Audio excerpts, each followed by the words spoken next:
Hi everyone, and welcome to this episode of the Stretch Podcast. A very special episode as I'm joined by my guest Sam Isaacson. Sam is an experienced coach, a global director of consulting at digital coaching platform CoachHub, and newly published author with his book How to Thrive as a Coach in a Digital World, which forms the basis of this two-part conversation. In part one of this episode, we'll start to explore the sorts of shifts that we're noticing as coaches in terms of our clients' expectations, behaviours, topics, all that sort of stuff. And then we'll start to move on to what has been coined by Sam in his book, Coach Tech, which is a really broad term that can range from all the sort of tools that we are pretty familiar with these days, thanks to the pandemic, the tools that we use to actually coach people in this digital way, the tools that we use to schedule appointments with clients, that sort of thing. Before moving on, to start to explore how we might recreate some of those creative exercises that we engage in often as coaches. Things like the use of AI-generated art and soundscapes, and how it's possible to create a really immersive experience when coaching in virtual reality. In part two of the conversation with Sam, we'll talk about how you might contract for coaching in the digital world and some of the ethical considerations we should be aware of before moving on to the rise of robot coaches and try and answer that tricky question as to, will we be ultimately replaced by AI or machine learning? Fascinating topics, which I hope you really enjoy. If you do, please remember to hit the subscribe button, turn on your notifications, that way you'll know when a new episode goes live, and we'd love to know what you think about these topics in the comments below. So I hope you enjoy listening to this episode as much as I did recording it, and check out the description below for a link to Sam's book, and I'll speak to you all again very soon. So Sam, it would be great just to get your thoughts to kick things off around how technology is changing the way that we coach. Yeah, well, I think it's changing it in lots of ways, and some of them might be really obvious and change it in a direct way, and others might be a little bit more subtle in the background. That the fact that technology is there is changing coaching. So let me mention what I mean by that in a bit more detail, and then it's obviously what comes up. So in terms of that sort of direct impact on coaching, there is technology out there that is specifically designed for coaching. So this move that we've had to remote and hybrid working practices has introduced more video conferencing in coaching, which historically hasn't really been, certainly not a majority, whereas now it is.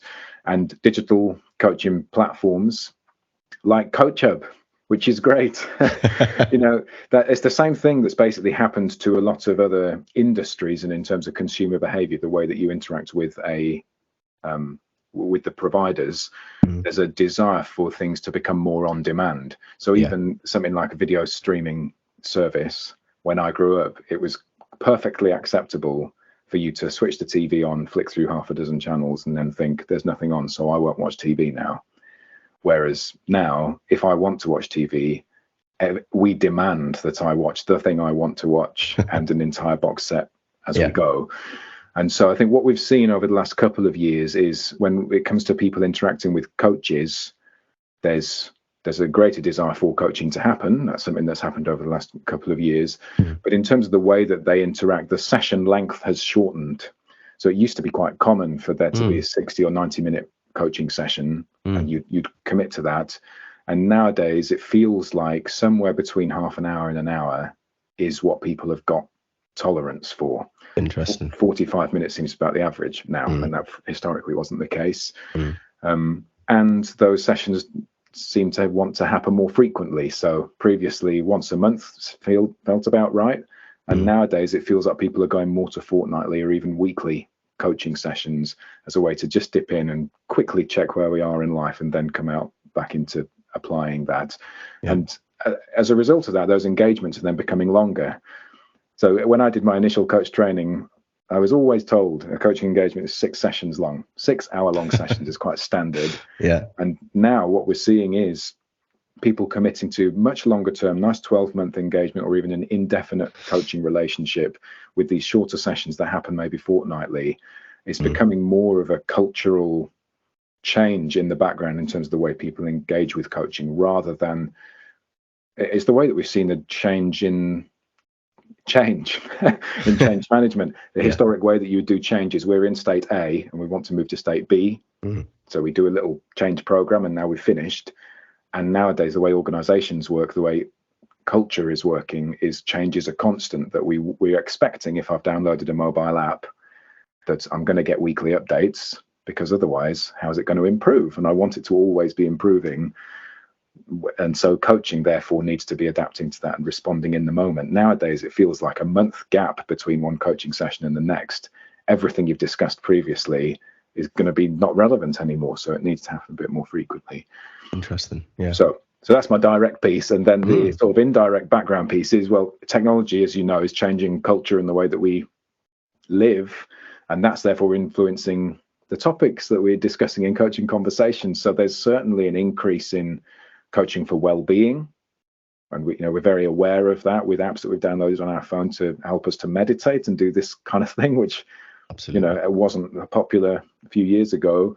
A search for meaning in life and just feeling like this constant sense of being distracted and turning up every day to work to get a paycheck and for no other reason, that's not very common anymore.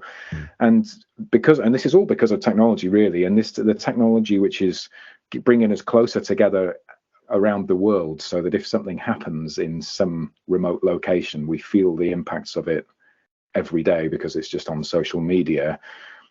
That has increased a need in the last few years. There have been these trends around coaching to increase the amount of trauma-informed coaching that needs to take place, or diversity and inclusion moves which have been happening. And I think all of this, in part, comes from the increased use of technology. So it's pretty complex, and there are some big changes that are happening. Yeah, it is, isn't it? But it's interesting you say that, because I've been thinking a lot about the actual differences in topics that people bring to coaching, and I think you're right. We've got access to more data. We feel the impact of more global events, but also, the global pandemic couldn't be a better example of it. People having these more existential crises than perhaps the more tactical topics of coaching that we may be used to in our practice. I'm seeing an awful lot more of it as well. So yeah, I totally get that. So on a real practical level, because it is interesting that technology is shaping our behavior, and then our behavior is shaping our requirements for coaching. But in a practical sense, what as a coach should we be prepared for, or should we be using and adopting currently as far as technology is concerned?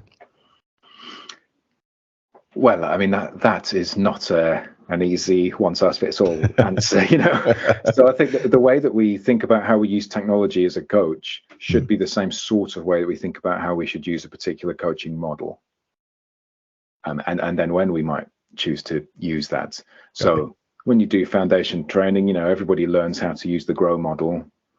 And then there's this common phrase that gets used, you end up outgrowing grow. And that's a little bit of an oversimplification, but in a certain way it's true, because walking into every single coaching session and beginning with the goal and then going through the sequence, it isn't actually fit for purpose in every case.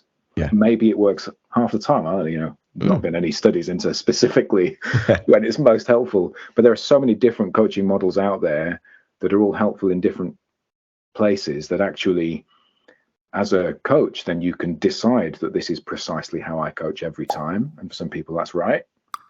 And for other people, then you might think, well, I've got a bit more of an eclectic mix. And so based on the person that I'm meeting and what their situation is and what they want to discuss and how the session's going, then maybe I'll bring something different in. And the underlying activity that's happening in the background there that's important for making it most effective is that rapport and trust between coach and coachee.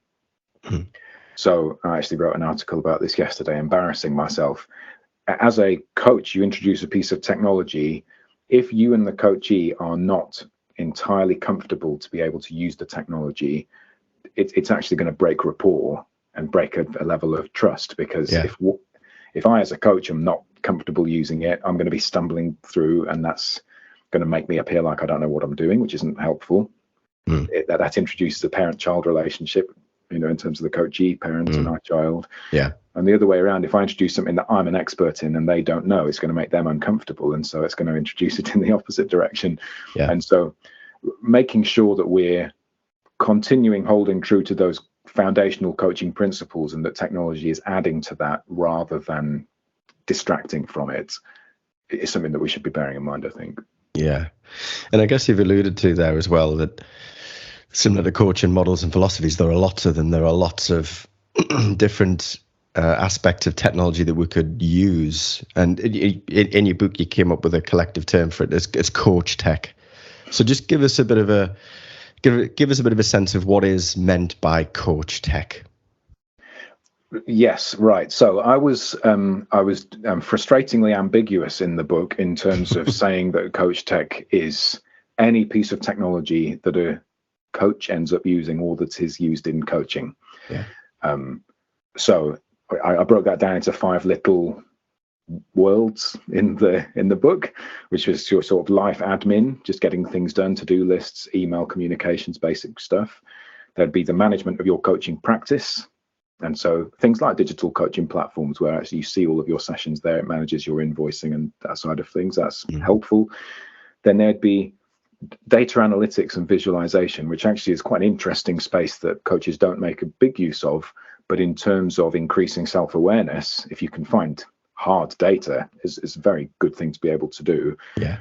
Then there would be tools that aid in coaching conversations. I find that very interesting to talk about.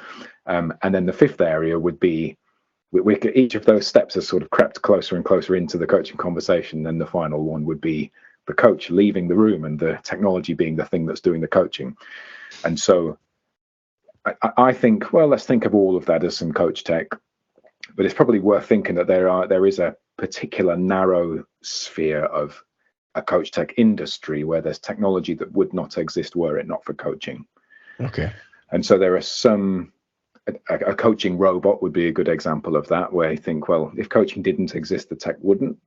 Or something like CoachHub, it's serving coaches. It provides coaches to organizations. Without the coaches there, it would do nothing. And so it's worth thinking about when we're using a piece of technology. Is it coach tech or is it a broader piece of technology? Because they bring certain ways of seeing the world, and it's not always helpful to go with just one or the other, but just to know it is important for our awareness, I suppose. Yeah, absolutely.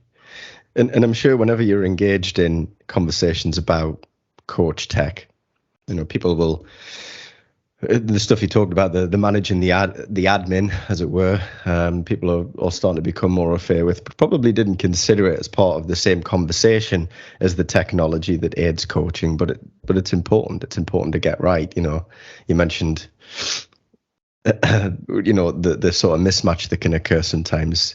We don't want to fall down on the credibility scale, I guess, as a coach. So, and because technology is so ubiquitous in that, we need to know how to use it properly in all aspects. But I'm sure everybody rushes to ask you about the tools that aid the coach in themselves. Let's face it. And listen, I'm a tech nerd completely. So it was the sort of bit that sort of captures imagination. So if we focus on that, these things that we can use, in coaching that would aid the conversation that are around now, that these aren't flights of fancy about a robot coaching. These are things that we can utilize now. What sort of things, just for our listeners, are out there? So the biggest category that I would think about when you ask that question would be pieces of technology that increase creativity in a conversation. So if I was meeting somebody in person to do coaching, one of the tools that I would always have in my bag, physically carry around, is a little deck of picture cards. Yeah. Which is a little bit of a cheat, because I think if I'm finding the conversation hard, I will reach for the deck because it's helpful. Yeah. And also if we've all done it. if the coachee is finding it difficult to get out of a little loop where they're just playing the same thing round and round and they can't find a solution, actually taking that cognitive processing out and just going, okay, which of these pictures do you think represents your situation the best? And what do you feel when you notice that picture? Suddenly that seems to unlock new thinking. Yeah. And so that space, that excites me quite a lot, because I think particularly when we're meeting remotely, to be able to have that same impact, but using technology, that's got to be a good thing. Yeah. And so there's a couple of tools that I gravitate towards depending on what mood I'm in. And this is what I was talking about before, in terms of they're not necessarily, and almost all the time are not, designed specifically for coaching. I'm sort of MacGyvering them in. So there are sites of decks of picture cards, and you can use that nicely. But even if you just go on to Unsplash or another, other sites are out there with just lots of pictures on them, and if you just search for a term that's relevant for the coaching conversation, you then end up with a selection of pictures that in some way captures that that topic you're discussing. And so sharing your screen and showing a coachee and saying, just tell me when you notice a picture that's interesting to you, or even preparing those pictures in advance and just having a slide deck ready to launch at a moment's notice. That feels like a nice way to introduce that same sort of dynamic. It's important to do it playfully, I think. Indeed. Rather than sort of force it onto somebody and say, we're now following this process. And there's a particular version of that. There's an app, a website called Wombo Dream, which generates an image using artificial intelligence in the moment. So you type in a little prompt and it will just create a piece of artwork that's using your prompt and is unique for you in that moment. And so there's this indescribable connection that the coachee then feels to the picture, because it's only them that's ever seen it. If they're doing it on their screen, they might not even be sharing the screen with me. And so they then have got a picture nobody else, in terms of that confidentiality principle that coaching sits on. It's only owned by them, and they can talk about their picture, what they're noticing in it, and what insights they're getting. And it's this amazing experience that you can't replicate anywhere else. And there are a bunch of those that you're able to use. There's quite a nice one, but it's a bit more complicated, where you move avatars around in a three-dimensional world built on a computer games engine, which brings with it a level of complexity, because if somebody doesn't like playing computer games, I can feel like it's it's a bit of a crunching gear change. So there you go. That's a couple there. Yeah, definitely. It's and I think what strikes us about that is it's almost so obvious, just to put pictures in a PowerPoint. I mean, unless you're aware of the existence of AI generated art and pictures, then you wouldn't know about it. But we can quite easily, with the technology we've got, replicate those same creative dynamics in a coaching session online, really, digitally. But again, you've touched on you've touched on the more advanced end of the scale, and I know you yourself, from following you on LinkedIn and the articles that you write, Sam, have engaged in virtual reality coaching, where there's essentially two avatars, and this is a really interesting area, I think. And again, full disclosure, I love video games, so the thought of coaching somebody in Minecraft or a sandbox game or something is quite appealing. But that's a preference, and that will not be for everybody. But you only have to look at, Meta, as they are now, Facebook, their metaverse. That's what they're creating, an augmented reality world where people interact with each other with no limits.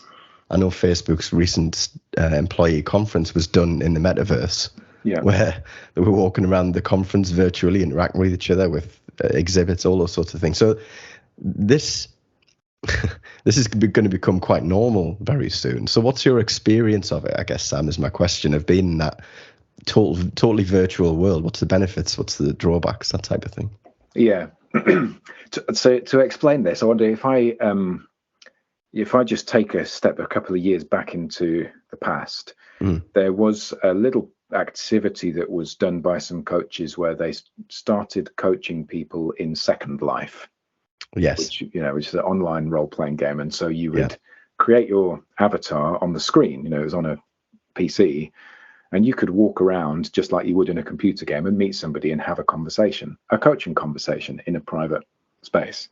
That's quite nice. I suppose it's video conferencing minus video and plus you're playing a computer game at the same time. And for some people, maybe for me and you, that could be quite a fun way for us to meet, have a conversation. Maybe we could be doing something silly in the space at the same time, and that would create a different sort of energy, which would be nice. For a lot of coaches and for a lot of coachees, that would be really horrible. You're forcing somebody into a space where they're very uncomfortable. They don't really know how to do it. It's really confusing. Everything just doesn't quite work. You end up looking in odd directions, can't find where the person is, can't see you. So there you go. That's a little bit frustrating. And I was talking to a coach a bit ago about this, and he had connected that with the virtual reality thing. And I want to make sure we see those as different.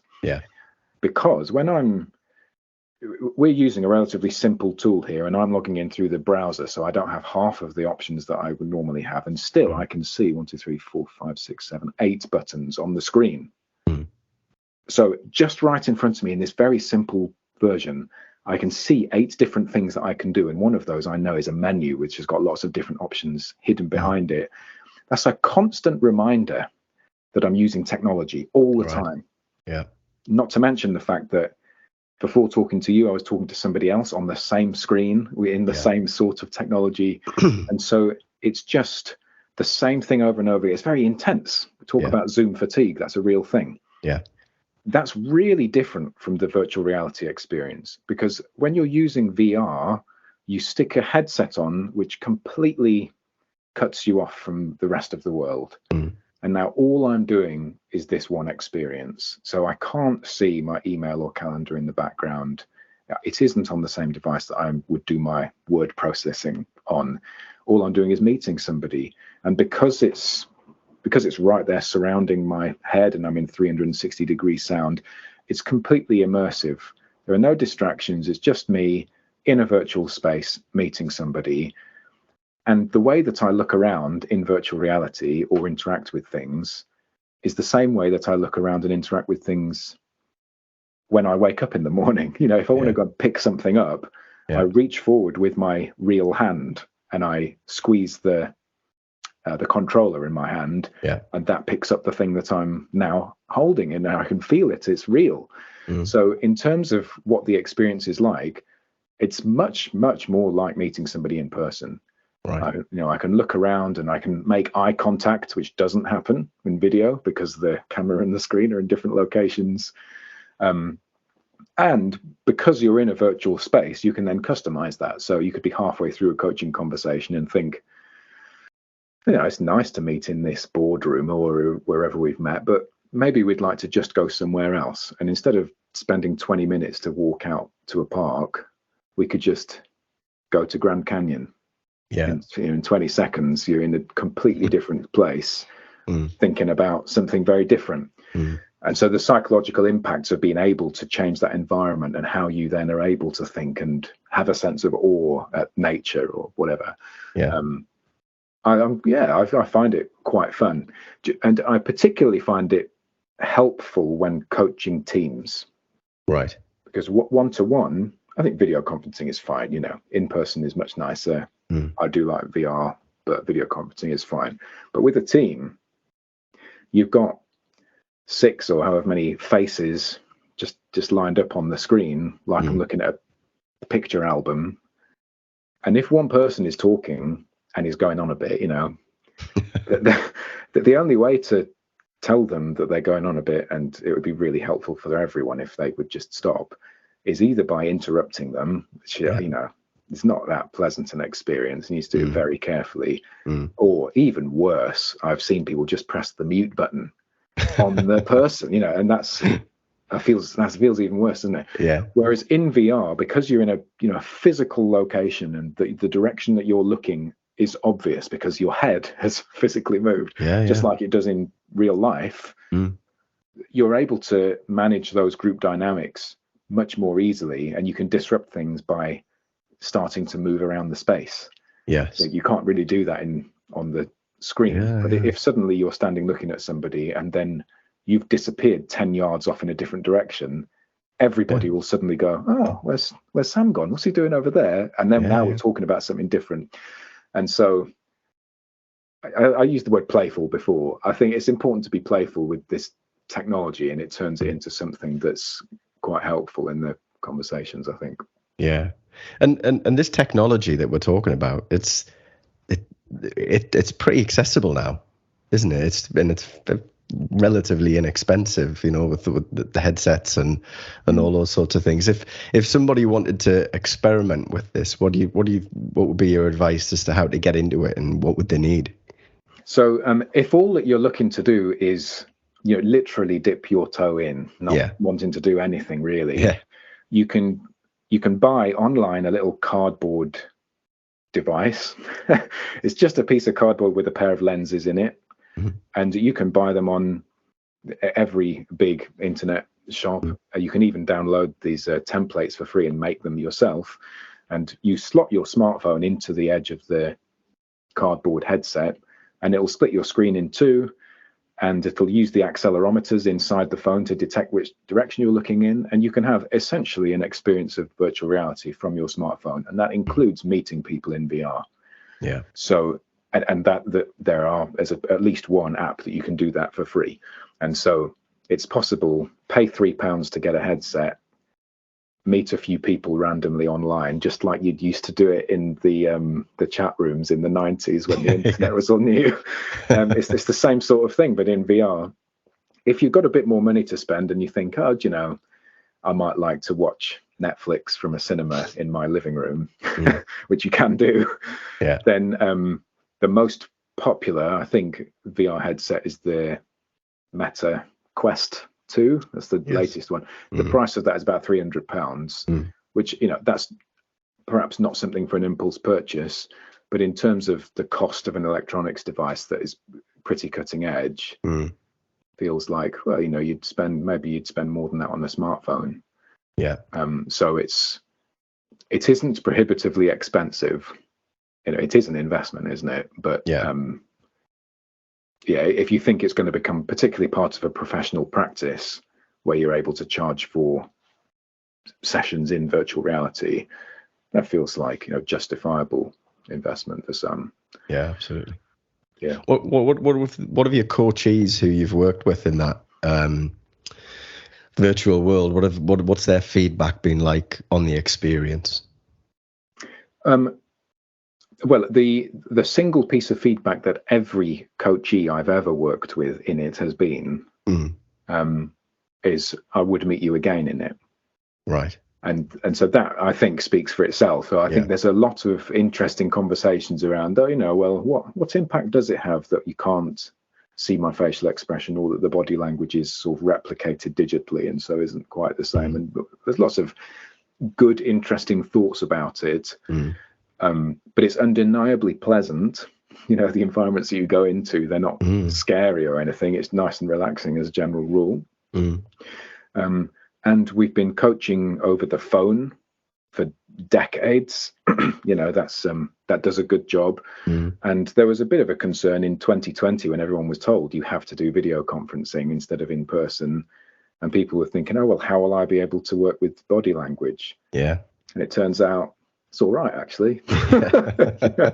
So what were we scared of? And I think, in person is better, I think, if you can. Yeah.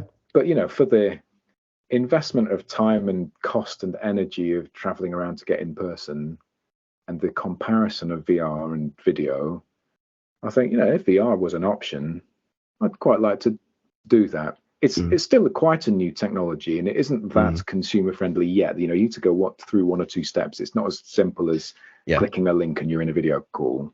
But certainly we'll get there, like you say, with Meta's push. It's going to be increasingly easy to use. Yeah. The biggest concerns that people have around VR when they see it are when they're not in it. So I've done some demos of me in VR with a headset meeting somebody else in VR. Okay. And I'll sort of share the screen onto a video call. Yeah. And people who are sitting there watching the video say, oh, I don't think I'd like it. It's making me feel nauseous looking at the screen. That's the biggest negative comment that comes out. Yeah. And interestingly, nobody has ever said that when they've used it. Right. And so, I think it's easy to feel anxious or concerned or critical of something when it's the unknown. And then once you step into it and you start using it and you discover, oh, I know how to look around and have a conversation with somebody. And now I'm able to do it without having to worry about what button I have to press to unmute myself or anything like that, because I'm just here. It's much more embodied an experience than coaching on video. Yeah. It just sounds so much more immersive as well, which is interesting. I guess what I'm thinking in a real practical sense again, for those who might be thinking about whether it's VR, whether it's something else that somebody discovers, which is available now, which is another way of approaching coaching in the digital realm. What changes as far as the contract? Because, it's all about seeking permission, right? And laying the ground rules for a discussion. Yet we've potentially got this alternate reality that we're going to be doing it in. So when you're contracting with people, how much does that change from when you're coaching face-to-face, for example? With VR particularly? Yeah, as an example, yeah. Well, I think VR is quite interesting because I'm acutely aware that for most people it's a very new experience. Yeah. And so it's not like I spent months and months doing research to work out precisely what this was, but I did work out a little onboarding procedure.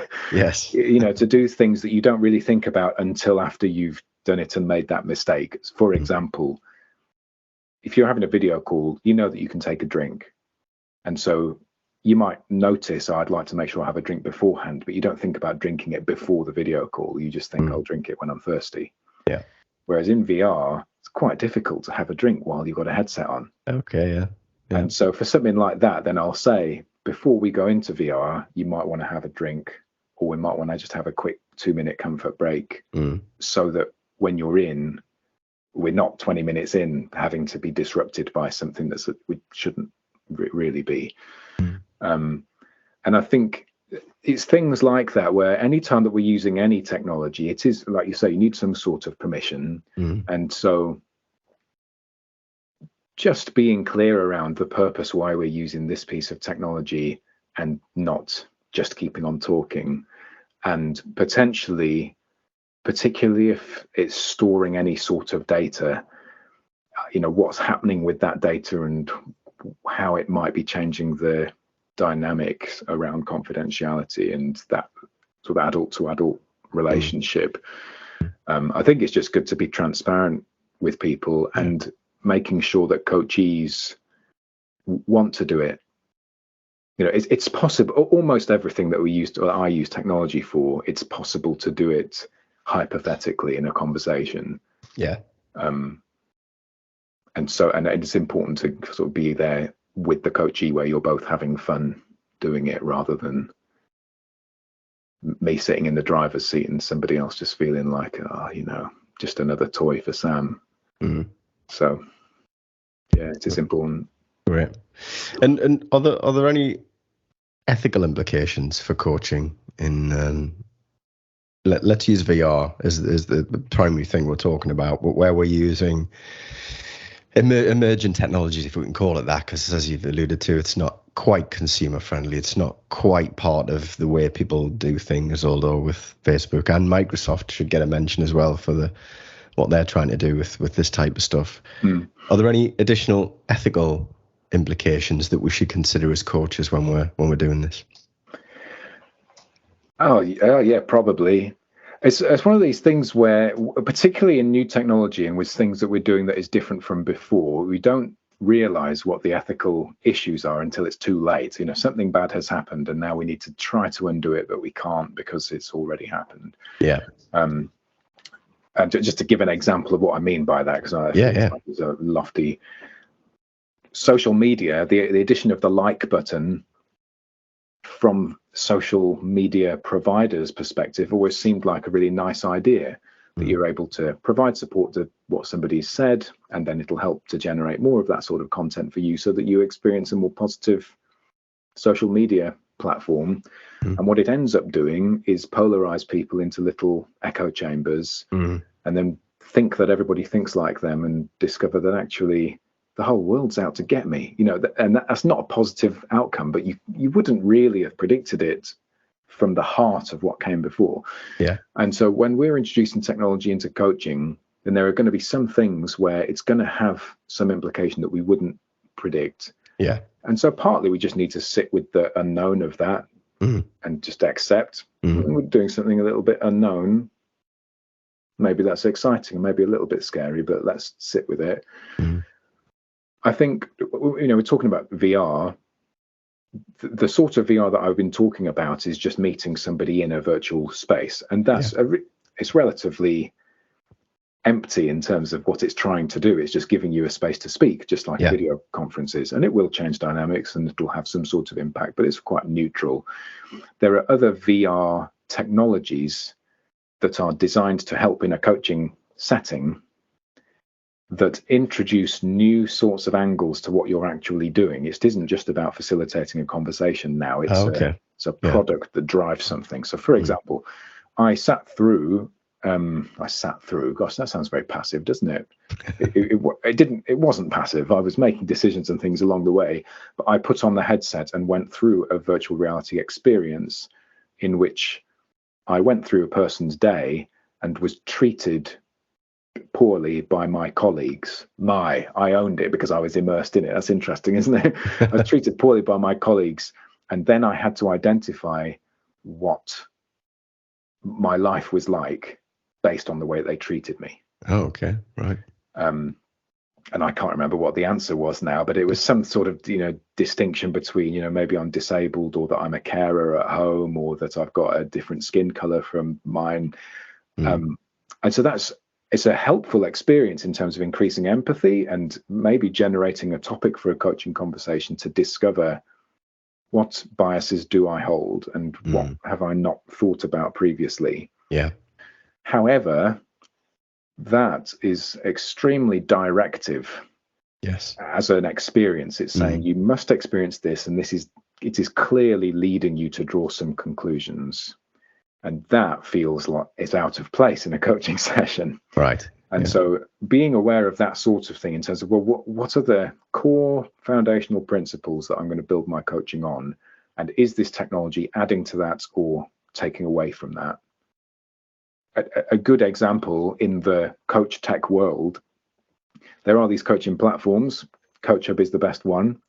And there are other ones out there where the way that you sign up, you have an account and you want to book in a coaching session. So you pick which coach you'd like to talk to today based on maybe their background and experience or specialist skills or who you like the look of. And you have a coaching session with them. And then next time you go on, you do the same thing because it's about having a coaching conversation. Yeah. Whereas CoachHub's approach is you start by selecting a coach and then that's your coach.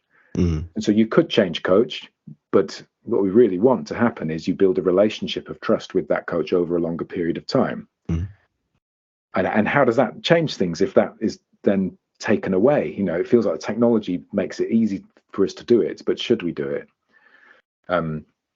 So that's another little thought. And then the big one, and you'll know from reading my book that it's my little high horse that I get on, is that confidentiality is a fundamental principle of coaching.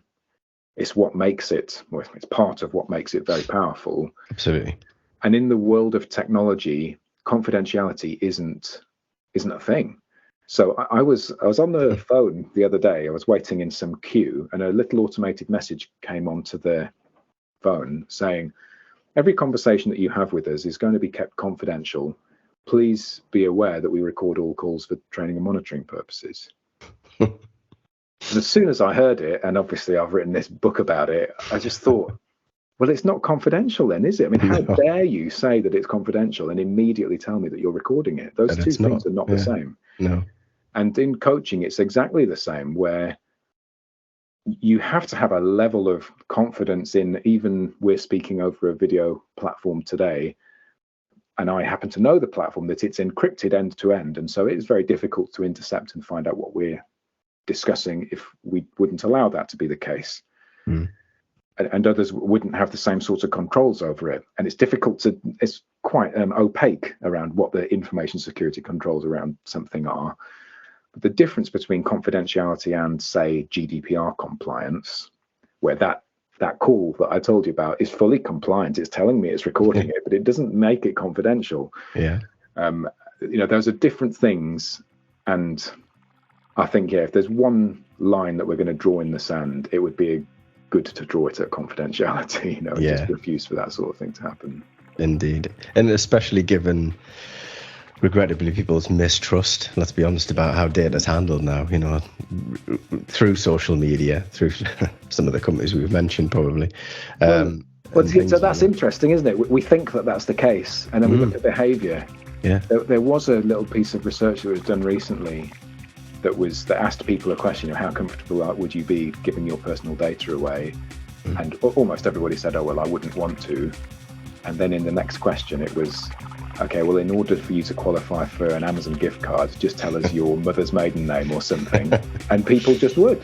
Yeah. So I think actually, as professional coaches, what we should be doing is saying, actually, I understand that confidentiality is important, and I'm going to stand up for you, the coachee, rather than just think, oh, well, this, I like the color scheme on this video conferencing platform, and so we'll go with that one, and think about those kind of issues as well.